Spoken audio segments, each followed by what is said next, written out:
Alors déjà, avant d'aller plus loin, on va aller dans l'onglet affichage et s'assurer que tous les éléments qui seront nécessaires à la préparation de données soient correctement affichés. C'est le cas, par exemple, de la barre de formule et du volet paramètres d'une requête.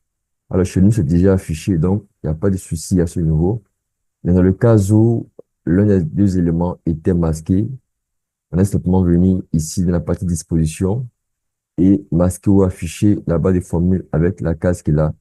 Pareil pour le volet paramètres d'une requête, en cliquant sur le bouton ici, on peut le masquer ou l'afficher.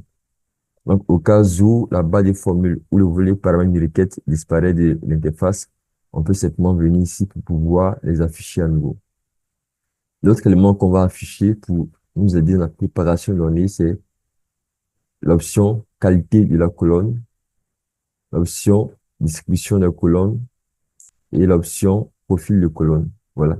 Ce sont les outils de profilage qui, comme on l'a dit, vont nous permettre de pouvoir apprécier les données qu'on a, la qualité, mais également le contenu, afin de nous orienter sur les éventuelles transformations à effectuer pour pouvoir les rendre exploitables pour la création de nos rapports. Une chose sur laquelle j'aimerais revenir, c'est comment est-ce qu'on trouve facilement les différentes commandes dans Power Query.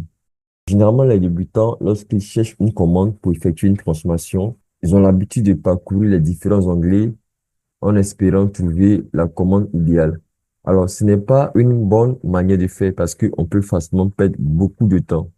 Le plus important, c'est de comprendre comment est-ce qu'organiser le menu Power Query. Mais déjà, une astuce, lorsque vous voulez effectuer une transformation sur une table, passez par le menu contextuel. Le menu contextuel, c'est simplement l'icône qu'on voit ici à l'angle supérieur gauche de la table. Donc, en cliquant dessus, par exemple, j'ai différentes opérations que je peux réaliser sur la table qui est sélectionnée. Et ça permet de gagner un temps précieux. Alors, si après avoir consulté les différentes options ici, on ne trouve pas la transformation qu'on recherche, on peut maintenant aller dans les différents onglets pour pouvoir la retrouver.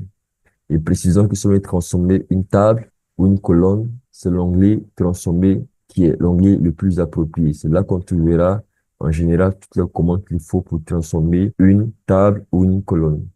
L'onglet accueil, comme on l'a dit, c'est là qu'on trouvera les commandes les plus courantes en matière de préparation de données avec Power Query. Alors, les colonnes également en Power Query ont un menu contextuel. Je fais un clic droit. Voilà les différentes options de transformation que je peux appliquer sur la colonne. Ça également, ça permet de gagner du temps. Donc, très souvent, lorsqu'on voudra faire des transformations dans Power Query, on va utiliser en premier lieu le menu contextuel.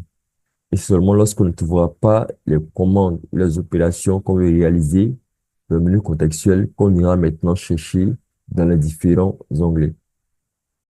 Donc, c'est une astuce qu'il faut avoir en tête parce qu'elle permet de gagner du temps lors de la préparation de nos données.